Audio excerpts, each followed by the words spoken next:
प्रातः क्लास चल रहा था। 21 दिसंबर 1968।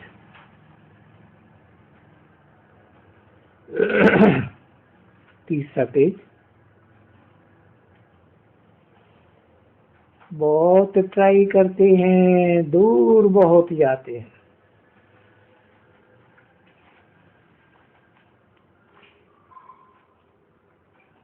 ब्रह्मलोक में ये सारा इतना तुमको दूर अंदेश जाना चाहिए। नहीं तो कोई तुम क्या जानो इन सब बातों से। बिल्कुल ही हद, समझे ना।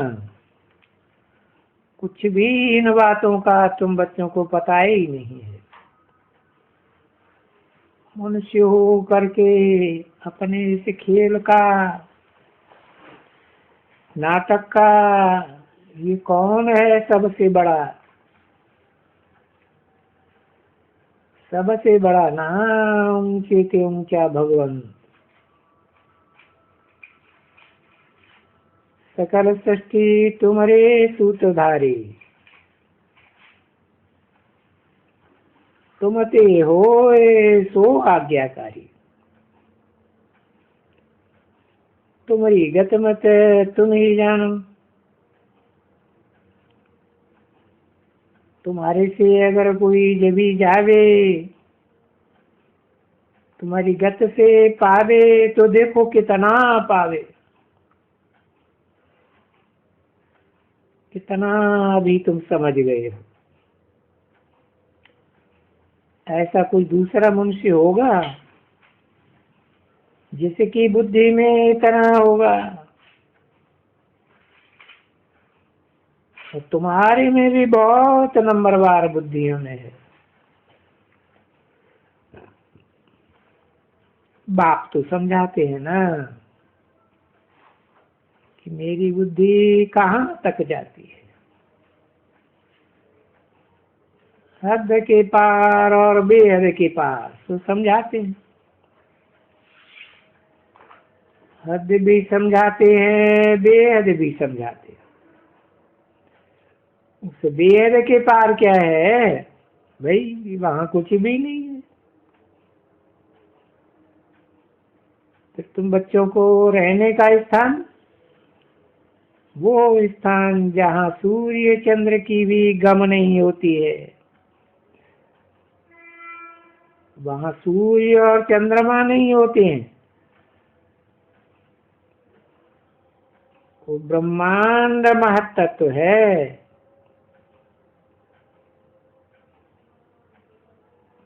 तो ये लोग ऐसे ही तत्व भी कह देते हैं। तो तत्व तो कहा ही जाता है रहने का स्थान। देखो, जैसे तुम ये आकाश तत्व में बैठे हो, तो इस आकाश में कुछ देखने में आता है क्या? हाँ, पोलार है बस। नाम रख दिया इसका, ये आकाश। इस धरती के ऊपर में फिर ये आकाश। चले चलो, पोलार ही पोलार। तो ये जो कहते हैं, देखो रेडियो में भी कहते हैं आकाशवाणी। अभी आकाशवाणी, आकाश तो शोर कितना बड़ा है। बाबा ने समझाया ना, चले चलो, कोई भी अंत नहीं पा सकते। तो इसको आकाशवाणी क्या मनुष्य समझेगा? वो आकाश तो इतना बड़ा है। तो बाप कहते हैं आकाशवाणी। ये जो तत्व है आकाश के अंदर, ये उनमें से ये वाणी आती है। वाणी जो निकलती है ये मुख से निकलती है, पोलार से निकलती है।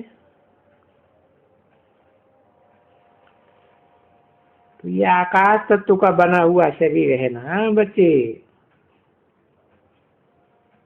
तो देखो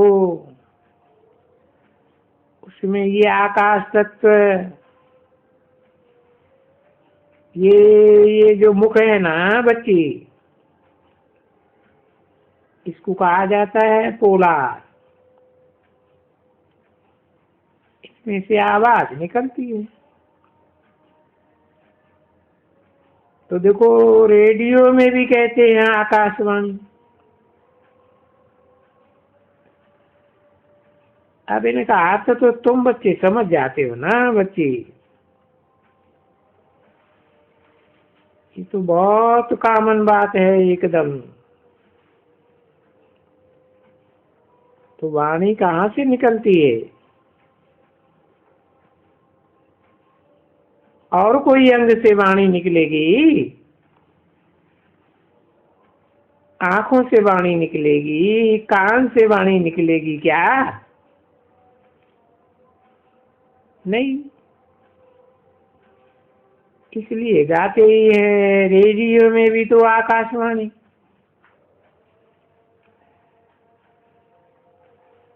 तो बाप को भी आकर के आकाशवाणी चलानी पड़े ना।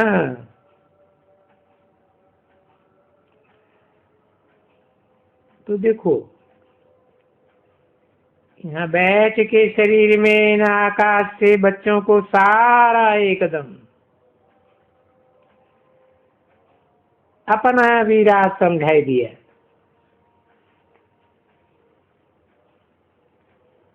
और बच्चों को ये निश्चय हुआ कि बाप क्या है। ये बाप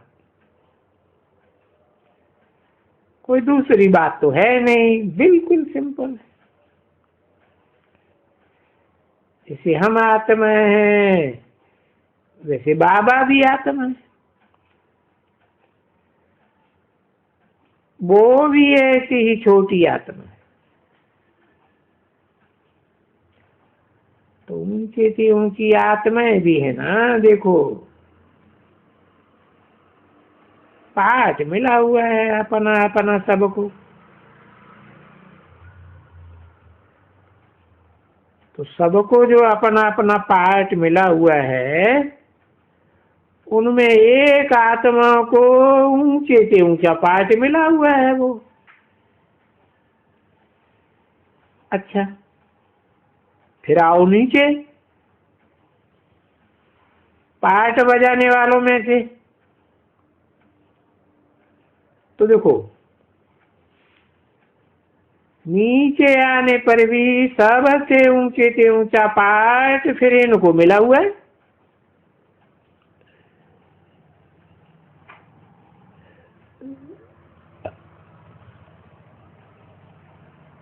तो इनको और इनके जो दूसरे भी हैं नंबरवार, ये तो खेल है बहुत ही। एक का खेल तो नहीं होता है ना। तो इनके साथ में जो रहते हैं नई दुनिया में वो जिसके लिए फिर ये कहते हैं भाई फिर नंबरवार कौन। तो फिर माला को पकड़ो, माला को देखो ऊपर में फूल देखो ऊंचे से ऊंचा भगवंत। फिर है प्रवृत्ति मार्ग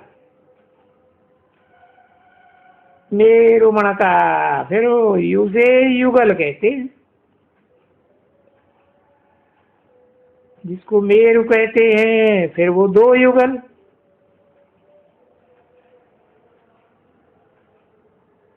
बाकी भगवान। तो दो युगल। फिर देखो उनकी भी माला देखो कितनी थोड़ी है। ये षष्ठी बढ़ती कैसे है,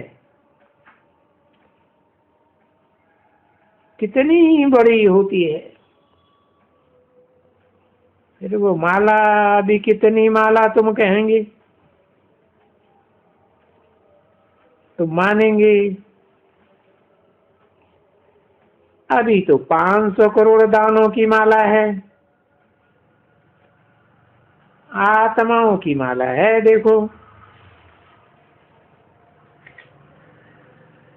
तो ये सभी पढ़ाई है ना।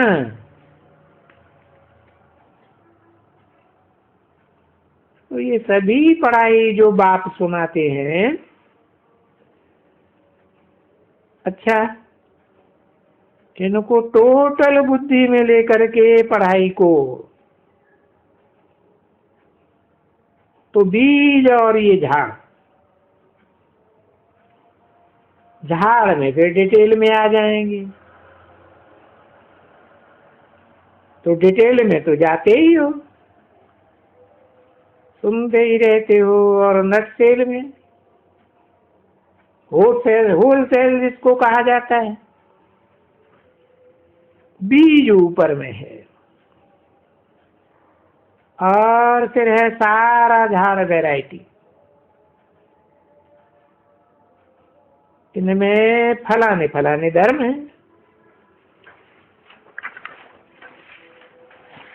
इस झाड़ की इतनी आयु है। 30 दिसंबर 1968 की प्रातः क्लास का चौथा पेज। ऐसा ही कह देंगे बाकी। हाँ भाई इतनी आयु का बढ़े, सो बढ़ता है,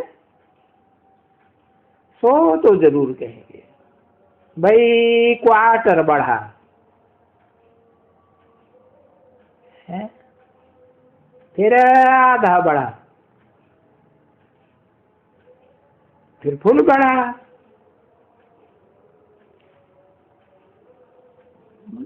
बढ़ेगा ना। तो ये सारा नॉलेज तुम बच्चों को सुनाया ना, तो रचना ने रचता के आज मध्य ड्यूरेशन वगैरह का सब हिसाब तुमको बैठ करके समझाया।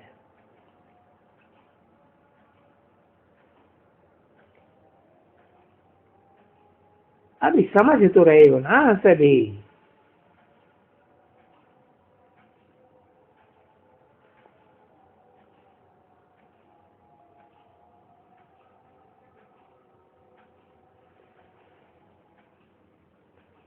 कोई बहुत टाइम तो नहीं लगता है ना। तो ऐसा झाड़ तुम बच्चों को समझाया और संभलाया। जो उठो बैठो चलो घूमो फिरो, बस ये समझाया है। बीज ऊपर में है।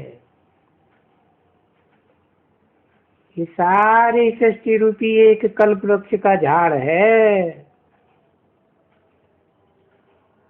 उनकी आयु भी है और उनकी आयु एक्यूरेट है एकदम। समझा ना ड्रामा की आयु। मजाल है जो 5000 वर्ष से 1 इंच दिन 1 सेकंड भी कम हो जाए, ज्यादा हो जाए, सेकंड मात्र का भी कोई फर्क नहीं, बिल्कुल नहीं।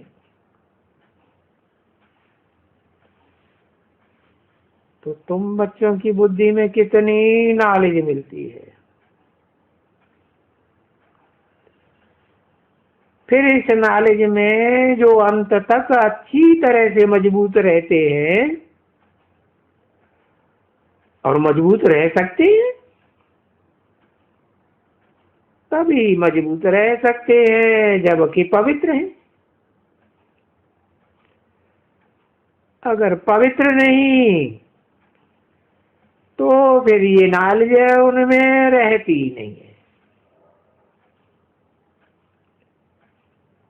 क्योंकि सोने का बर्तन चाहिए इस नॉलेज के रहने के लिए।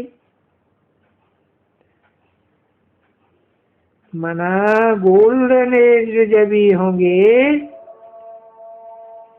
तब ये तुम्हारे पास ऐसी सहज होगी जैसे बाबा के पास सहज है।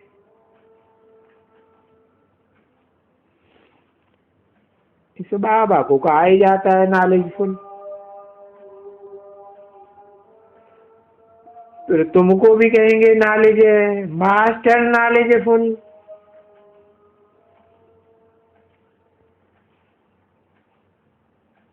नंबरवार पुरुषार्थ संसार माला का दाना बन जाएंगे। अरे कितना बच्चों को बाप बैठ करके समझाते। अभी ये इतना सब कोई मनुष्य तो नहीं समझा सके। ये कौन समझा रही है? ये आत्मा समझा रही है न? न देवता मानना उन सो देवता के शरीर से, न मनुष्यों के पतित शरीर से। सिर्फ बाप बैठ करके समझाते, सो भी अभी संगम युग पर। बस फिर तो और कोई युग में इसकी दरकार ही नहीं है नॉलेज की। नॉलेज जब भी होती है बाप आएंगे एक ही बार नॉलेज देने, टीचर आकर के बनेंगे। बाप टीचर और गुरु तो एक ही बार आएंगे ना। तो जब भी पार्ट बजाना होता है फिर 5000 वर्ष के बाद वही पार्ट आगे बजाएंगे। तो एक से जैसे कि नील से ऐसे कहो, यूं प्रलय होती नहीं है।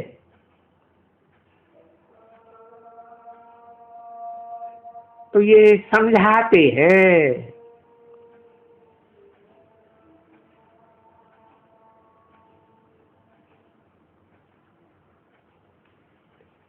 बाप समझाते। पहले नंबर में तो ऊंचे से ऊंचा, और फिर उसके बाद में है वो मेरू। ये ऊंचे से ऊंचा, ठीक है ना। वो जो पीछे जा करके अभी महाराजा महारानी है, वो पिछाड़ी में जा करके अम्बा और बाबा बनेंगे। आदिदेव आदिदेवी बनेंगे। तो देखो सारा ज्ञान तुम बच्चों को है ना, परंतु नंबरवार पुरुषार्थ अनुसार अगर तुम ये अच्छी तरह से बाप और तुम बैठ करके कहाँ भी समझाओ तो वो वंडर तो खाएंगे ना कि ये बिल्कुल राइट समझाते।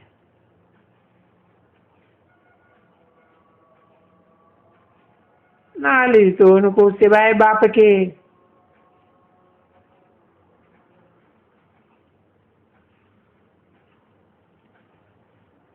जो मनुष्य शक्ति का बीज है, जो नॉलेजफुल है, उन बगैर तो कोई ये नॉलेज दे ही नहीं सकते हैं। कोई में भी ये नॉलेज हो ही नहीं सकती है। तो ये धारणा करनी है ना बच्ची। अभी बच्चों को धारणा होती नहीं है ना। इस समय में तो बाप बैठ करके बताते हैं ना, और है तो सिंपल बहुत, कोई बड़ी मुश्किलात तो नहीं है। ये बाबा कहते हैं क्यों कोई दूसरा, क्योंकि इतना है। एक तो याद की यात्रा चाहिए, अच्छी तरह से, जिसमें जो जो बर्तन है उसमें ये जो रतन है वो ठहर सके। नहीं तो इन रतनों के ठहरने के लिए, क्योंकि रतन तो है ऊंचे से ऊंचे, मनुष्य कैसे रखते हैं ये इनसे पूछो। इनसे पूछो, ये दोनों व्यापारी थे ना।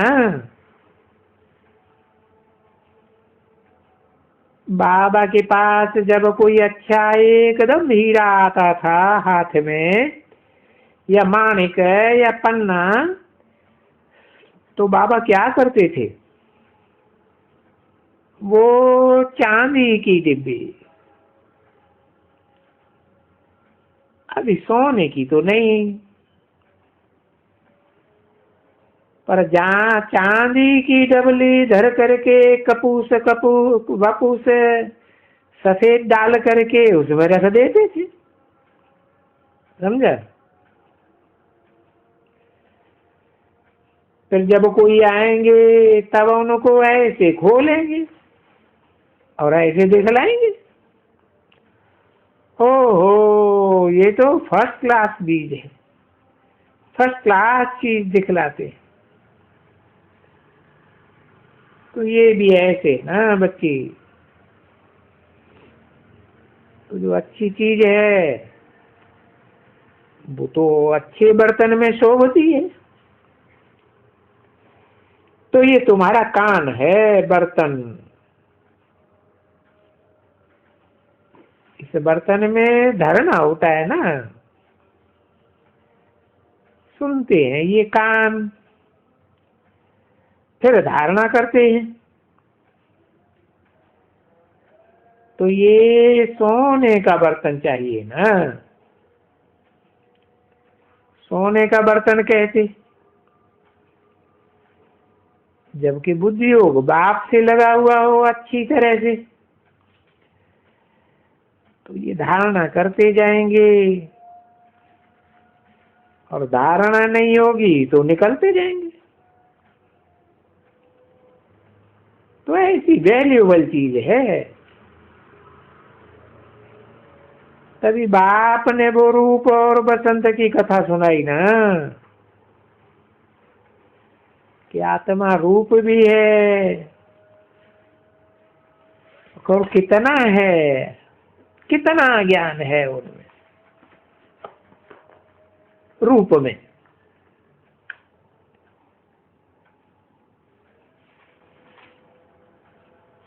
ओ